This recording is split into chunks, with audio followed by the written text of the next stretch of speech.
eh. Maaga na, pero hindi pa naglabas yung araw. Grabe na, buka. Pag-uulan pa lalo. Mga ilang araw daw. Alam mo yung kaibigan ko doon sa Laguna, kahapon pa, dito na.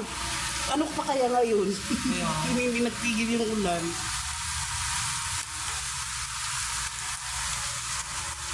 Sa Laguna.